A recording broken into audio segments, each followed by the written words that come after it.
At the outset, I must thank NIN and Vignesh sir, as well as Dr. Arun was so kind when we went to Karat at his place.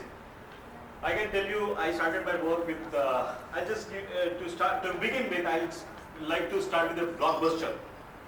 Blockbuster was a 32-year-old male comes to me, and he was referred by his people, and he lost his job in the US.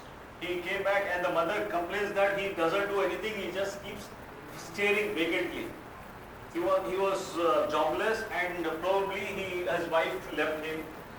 So we started working for this I must say a kid, 32-year-old, 32-year-old. We started working. He had a renal dysfunction, sir.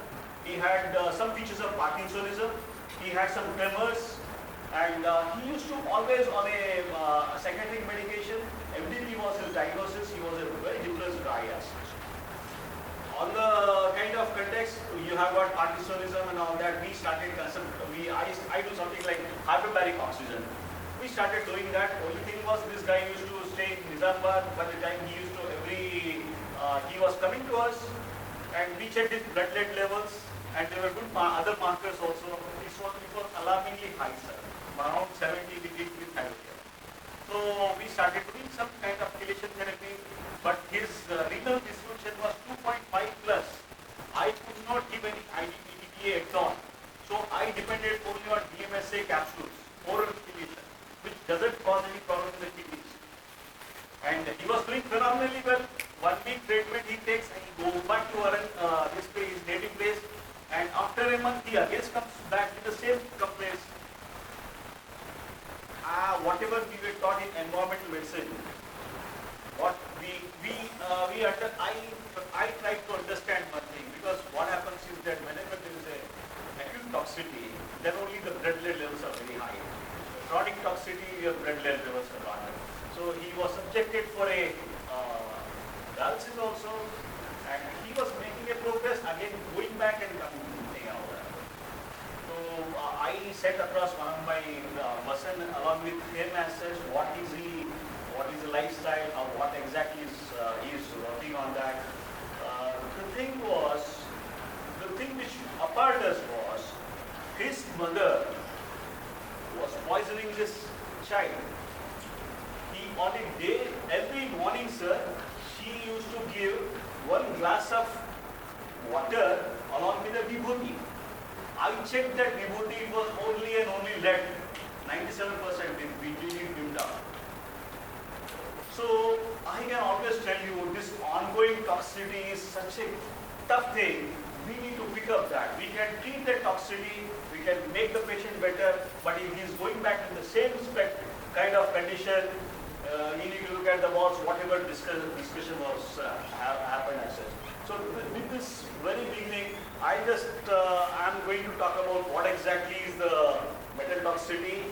We had discussed at length this heavy metals, why these heavy metals are so dangerous, because they are causing some oxidation, they are changing the kind of oxidative stress. All of them, they are making you very high in free radicals and all that.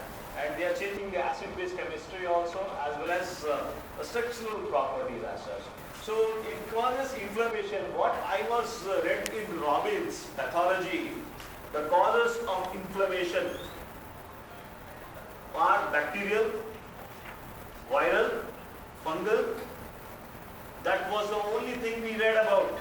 We, as a practitioners, we used to think whenever you have got a high CRP, we used to think that we need to give him some antibacterial or something like that.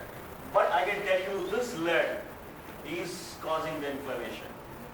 Heavy metals are the biggest nuisance. They are increasing the inflammatory markers. So this is one thing.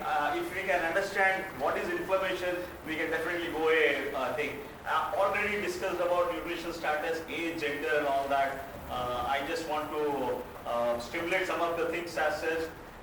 Why heart disease is more in males? It's a general dictum. Heart disease is more common in males. a possible explanation was not found. Somebody told, I was talking to one forum. I said, okay, ladies doesn't take much of stress. It's nothing against the kind of this one. Probably the thing which we was shown was, it is basically because of high oxidative stress. The more your hemoglobin, the more your oxidative stress. So I'll be discussing few things about how heavy metals, they inhibit the enzyme systems, how they cause all the, there is a electron, yesterday some of you have attended my talk, there is a thing in mitochondria which is called electron transport chain from cytochrome 1 to cytochrome 10. You need all good minerals, which is magnesium, calcium, you have got something like selenium. Instead, if this heavy metal toxicity occurs, when we have bigger Don with, and he will come and tell you, come on, vacate your chair, I am going to sit there. So magnesium is a bystander. Magnesium has to vacate that place. And the moment any heavy metal comes into that particular place, all these enzymatic reactions, mitochondria functions by producing ATPs and all that, everything goes for a start. And our patients, they do complain, I'm not doing anything, but I feel very lethargic. This is the common thing what we are taking day in, day out, is a housewife which is around 35 or 40s. She is basically not doing anything, and she has fibromyalgia.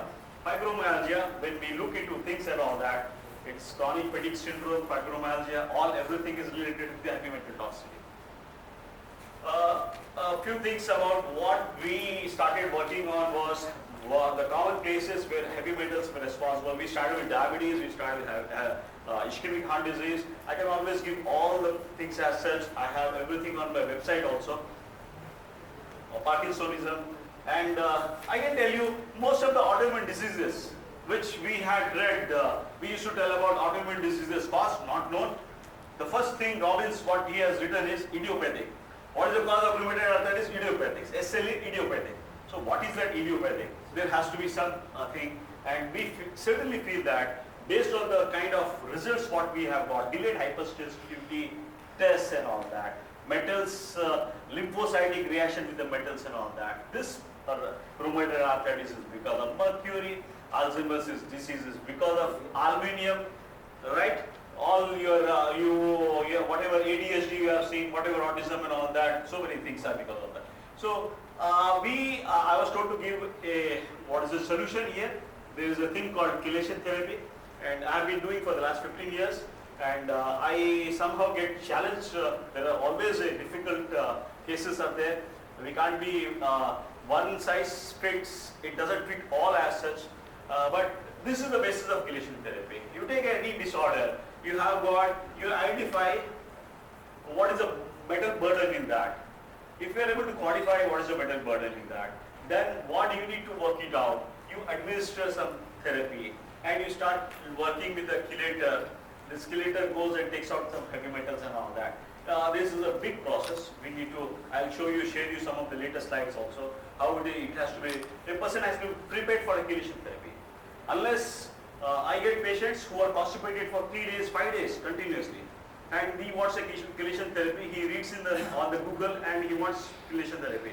If I do a chelation therapy for a patient who is constipated, I'll be killing him. A person who is fit for chelation therapy should be passing ideally 2 times his bowel movements. He has to sweat. If somebody is not sweating, his detox mechanisms are bad, and he has to have a normal serum creatinine. Hepatobiliary excretion has to be maintained, boss. You have to look into the what is exactly happening, because toxic burden is such a big impact. All the systems has to be taken out in a phased manner, and if we can do it in a process, we can definitely win the battle. Certainly, if you start cleansing yourself, you can always look at that. We start with the colon, we start with the far-infrared sauna, we start giving some hepatobiliary kind of stuff, we start giving Silymarin, and we see that he is not constipated. We make him sit under a sauna, and he starts sweating out and all that. Again, one of the questions, I just want to interact with you. largest excretory organ in the body? Please. Excretory organ. Yeah, you are absolutely right. It's the skin. And most of us are not using our skin at all. We are sitting in an AC chamber. Are we sweating? No. So we need to look at all these details, then try to work with the chelation therapy. Chelation therapy we normally don't do when the levels are less than 40. Unless it is more than 40 micrograms per deciliter, then only we work on that.